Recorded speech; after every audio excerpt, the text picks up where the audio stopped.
All right, so we are live, everyone. My name is Jesse, and I'm with Exploring by the Seat of Your Pants. Today, we are continuing with our Global Biodiversity Festival, the first we've ever run as an organization, with over 40 programs in the next 3 days, highlighting conservation stories from across the globe.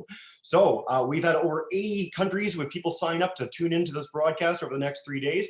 A huge welcome to all of you guys.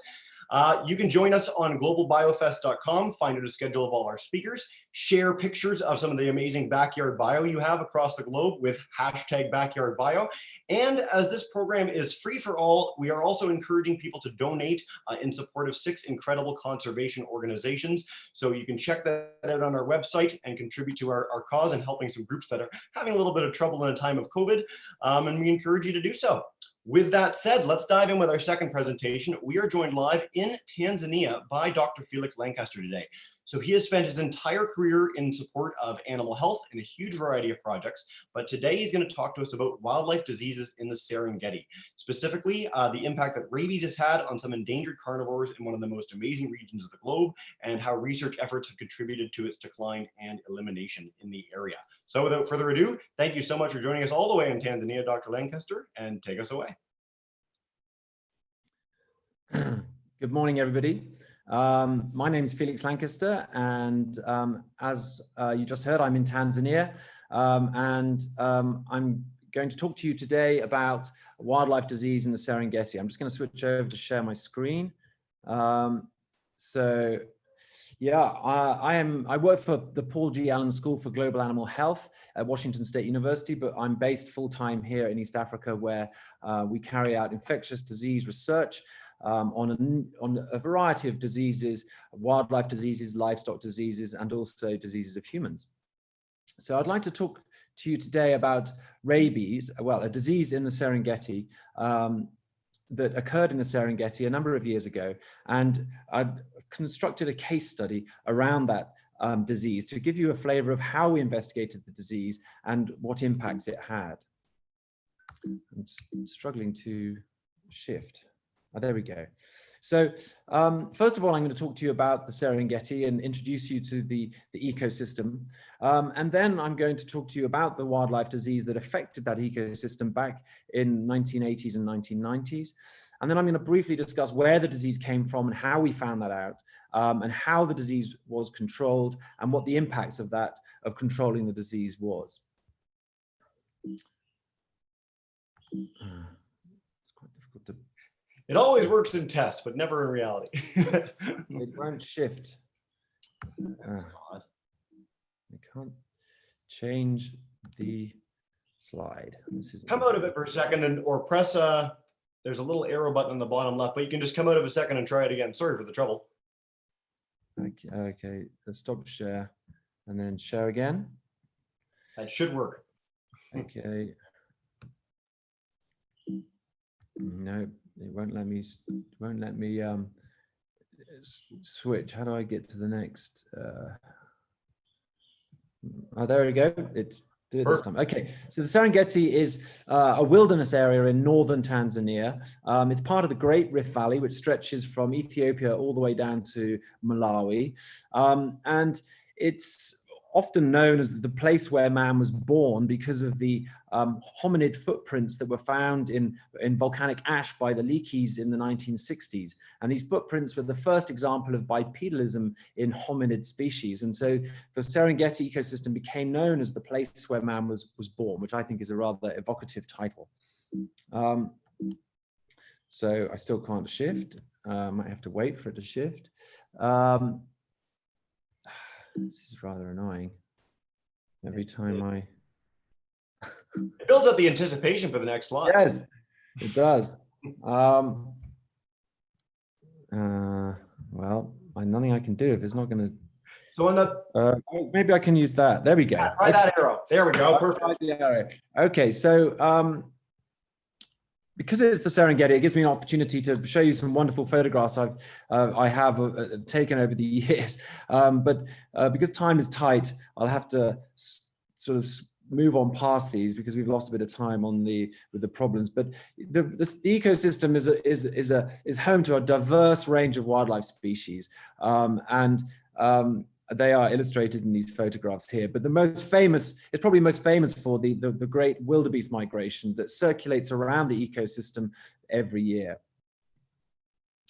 Now, this is a map of the Serengeti National Park, and as you can see, there's from the gray thick boundary around the national park, that's the shape that the Serengeti National Park has. And immediately outside the national park, even though it's a wilderness area inside the national park, outside the national park is areas of human habitation of various densities.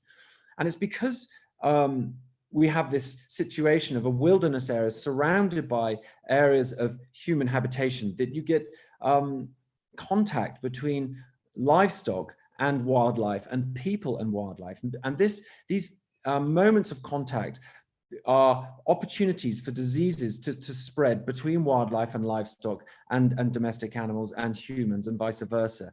And it makes the ecosystem a very interesting place to work as a disease ecologist. And one such disease occurrence happened in the late 1980s and 1990s and was typified by scenes like this that you're seeing on the screen now. And this is an African wild dog clearly behaving strangely, biting at the grass and tearing at the grass. And as the camera pulls out, you can see that the dog is not very stable and eventually falls over. And this is a case of rabies in an African wild dog. And scenes like this were being played out across the ecosystem in the 1980s and 1990s. And it actually led to the local extinction of wild dogs in the Serengeti National Park. And because of the extinction of wild dogs in the national park, the wildlife community were under great pressure to determine what was going on. And the two main questions that they wanted to answer were, where were the epidemics coming from? And what was the maintenance population? Very similar questions to the ones we're asking today about the COVID pandemic that's spreading around the world. So there are a number of different epidemiological scenarios that could explain how rabies was moving around the Serengeti ecosystem. And they are illustrated by these four diagrams on the screen now. And let me just explain these diagrams. A square represents a population of animals that could form a maintenance population in which the virus can be sustained indefinitely, whilst a circle represents another population in which the virus can be transmitted, but the virus won't be sustained indefinitely, and an epidemic would die out in that population. And the stippled color represents the reservoir host. And so in scenario A, domestic dogs are represented by a square, and other carnivore populations, wild carnivore populations like jackals and African wild dogs, are represented by a circle. And in this scenario, domestic dogs would be the maintenance population for rabies, and they would sustain the infection, and then they would spread it to non-maintenance populations like small carnivores and humans.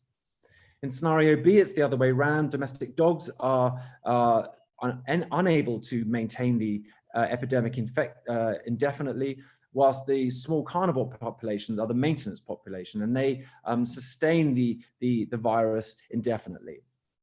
In scenario C, neither dogs nor small carnivores on their own can be the maintenance population, but together they form a maintenance population and become a reservoir for the virus. And in scenario D, dogs and small carnivores independently of each other can sustain the virus indefinitely. And it's important to know which of these epidemiological scenarios is the true one if you're going to develop a control program. For example, if you're going to try to eliminate rabies in the Serengeti and you start vaccinating domestic dogs, well, if the scenario B was the true scenario, then this would not have an impact because the maintenance population is the small carnivores. So by vaccinating domestic dogs, you're not going to eliminate the disease. So we wanted to know what was the true epidemiological scenario in the Serengeti to find out how which would allow us to determine how we could design effective control programs. And the first bit of evidence that we got was through contact tracing, which you've probably heard of again through the COVID pandemic, is a system where you investigate individual cases of a particular disease. And because rabies is a very memorable occurrence within a village or within a wildlife area, because the symptoms are so dramatic, people tend to remember which species have been affected and which other animals they bit. So we were able to collect data on over 3,000 transmission events and for over 1,000 rabid animals. And the results of this are illustrated in this table. And I'd like to focus on the central column, which indicates that over 85% of the cases of rabies that were identified in this contact tracing were from domestic dogs. Around 5% were cats, just over 1% were livestock, a small percent were human, and just under 10% were wildlife. Now, so this contact tracing data would suggest that domestic dogs are driving the rabies. However, it could be biased by the fact that we're able to see more rabid dogs than rabid wild animals. And so it's not conclusive proof. So the next bit of evidence that we looked for was genetic evidence. And we were able to sequence over 70 viruses, rabies viruses, from 13 species that had rabies, 13 different animal species that had rabies. And what we found was that there was only a single strain circulating in the entire ecosystem. So one strain of the rabies virus. So what does this tell us? Well, this tells us that if there's only one strain circulating, then there's likely to only be one maintenance host population rather than two separate maintenance host populations. If there were two separate maintenance host populations, then you would expect to have two slightly different strains of the virus, but we only had one. So this was really compelling evidence that there was only one maintenance host population. But it doesn't tell us anything about the directionality of spread, which direction the virus is spreading, from small carnivores to dogs or the other way around. And so to try to understand this, we looked at mutations within the virus, small DNA changes, which enabled us to create what we call a transmission tree. And it's illustrated by this graph here. And what we found was that, as you can see, that the black circles represent livestock species, and they come at the end of these branches. And so they are dead-end hosts. When a virus hits a livestock species, it doesn't get transmitted on anymore. What we were surprised to find was that these small carnivore species like hyenas and genets and aardwolves also came at the end of the transmission tree and were dead-end hosts. Whereas the domestic dogs, represented by the gray shapes, appeared in the middle of the transmission tree at the branches, suggesting they were driving the infection forward. And it's the domestic dogs that were infecting livestock and the domestic dogs that were infecting hyenas and genets.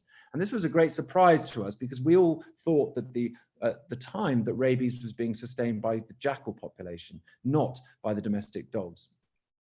And so this allowed us to draw some preliminary conclusions that domestic dogs were the likely maintenance host for rabies, and it was probable that multiple spillover events from domestic dogs resulted in the episodic rabies outbreaks and subsequent population crashes we saw in the wild carnivore species. But conclusive proof was needed before we could say this was exactly what was happening. And so to try to prove that domestic dogs were driving rabies in the ecosystem, we thought of carrying out an intervention to take domestic dogs out of the equation to see what happens to rabies in the ecosystem if we took domestic dogs out of the equation. And to do that, we decided we would carry out a vaccination campaign to vaccinate all the dogs around the Serengeti ecosystem to see what impact that had on rabies epidemiology in the ecosystem. The logic being that if we manage to eliminate rabies from domestic dogs by vaccinating them all, then if they truly were the maintenance host population, then by vaccinating all the dogs, we would eliminate rabies not only in dogs, but also in humans and in small carnivores.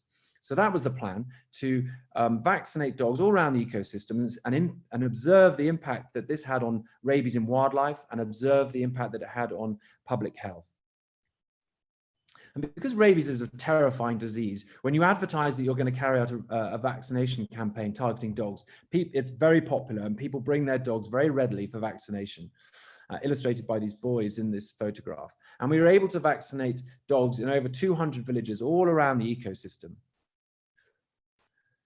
And when we carried out the mass vaccination of dogs, we also, in parallel, carried out surveillance within the national park to see what impact it had on animal health. And we also carried out surveillance in local hospitals to see what impact it had on public health and the incidence of rabies in children.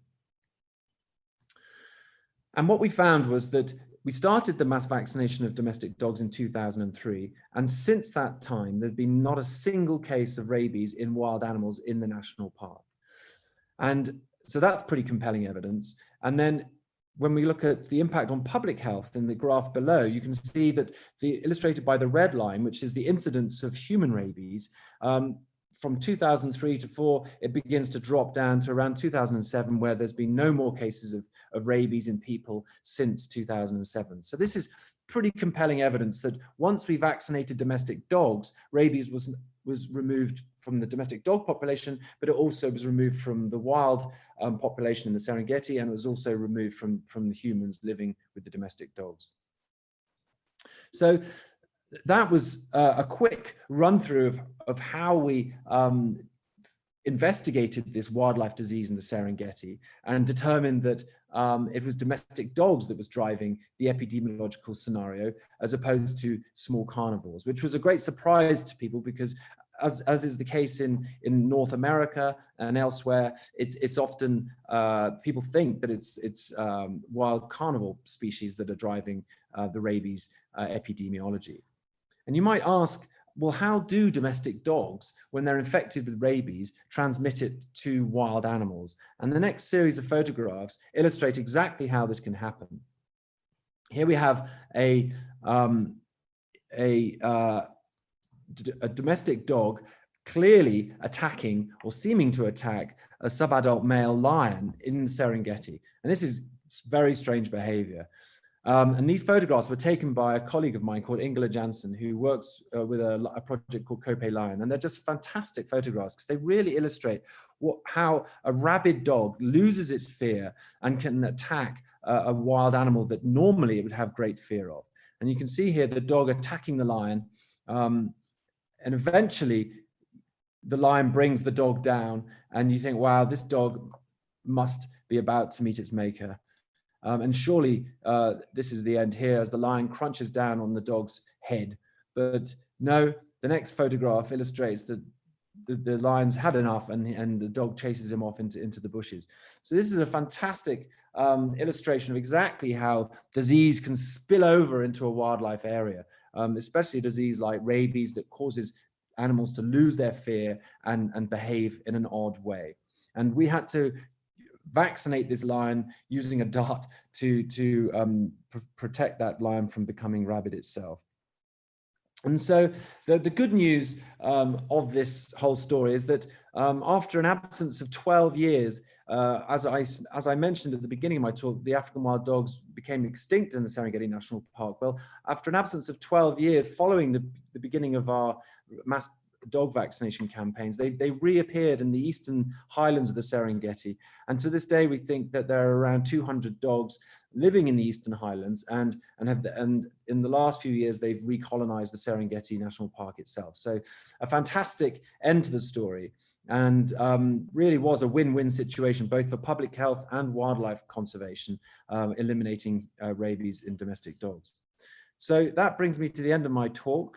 Thank you very much for listening to me. And if you have any questions, I would be happy to answer them. Fantastic. Well, Dr. Lankester, what a great presentation. What an amazing series of photographs at the end with the dog and the lion. I've never seen anything like that. Yeah. For everyone tuning in on YouTube, you can check out the links on the screen right now. So I encourage you to copy those, and they will be in the YouTube video later. So check those out.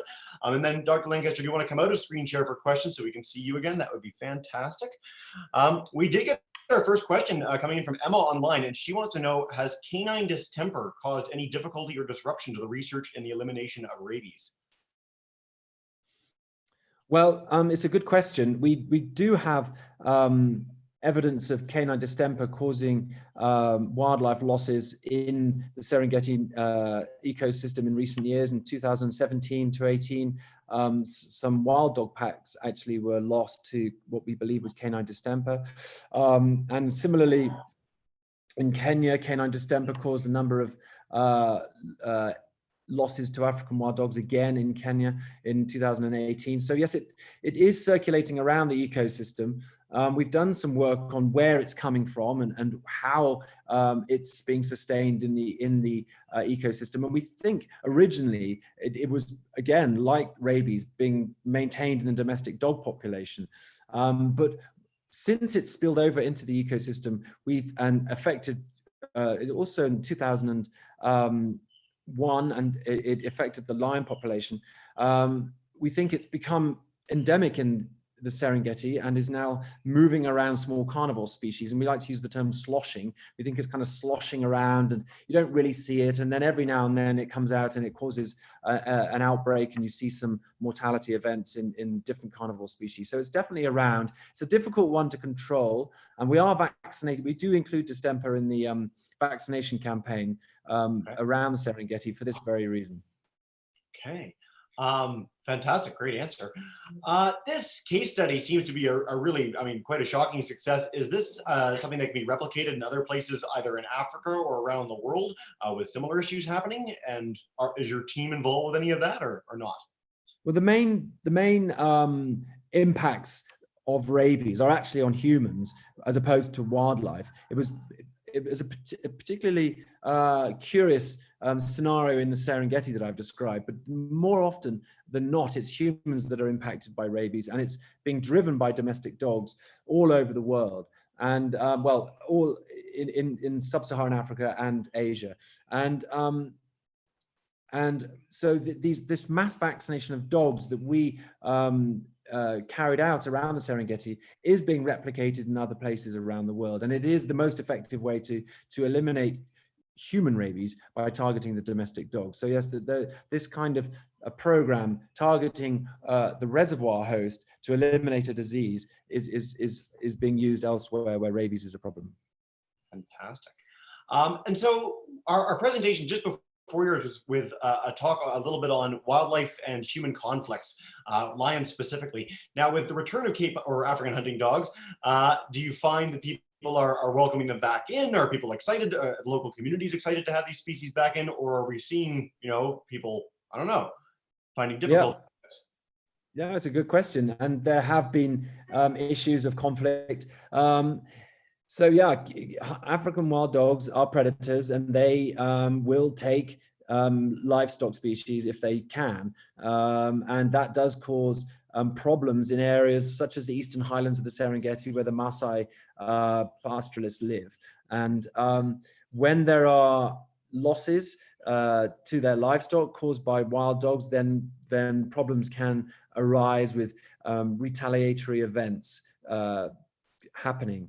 And so there are programs, conservation programs working in those areas to really try to work with that conflict and sort of encourage the communities to see the wild dogs as a positive thing that they can potentially make money from through tourism.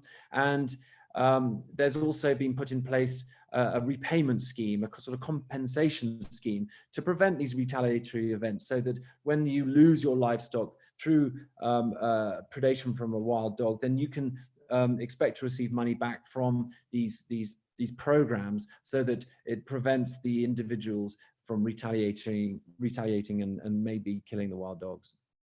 Outstanding. Well, thank you so much, Dr. Lankester. All right. Amazingly, we're getting near the end of the presentation. So what I want to ask next is, how can people at home learn more about the work that you're doing, get involved, take part? You had that great link on your last slide, but if someone wants to find out about you specifically, anything that jumped to mind? Yeah, well, you can find us on our website at Washington State University, at the Allen School, the Paul G. Allen School for Global Animal Health. We have a website, and all our work is detailed on that, and links to all the colleagues that I work with who are involved in the programs out here in East Africa. So please do check out that website and contact us through the contact details there. Outstanding. We'll try and share that on social media in the next few minutes. So that's fantastic. Dr. Lankester, before we wrap up, I just want to say thank you so much for joining us today. Again, you're our second speaker in our first ever Global Biodiversity Festival, so we really appreciate your time today, all the way from Tanzania. And incidentally, if you want to take part in our Backyard Bio program, I bet you have some very fascinating creatures like right off the patio there, so please do. And again, thanks so much, and have a wonderful rest of your day. Thank you very much. Thank you for tuning in. Bye for now. Have a nice day, everyone.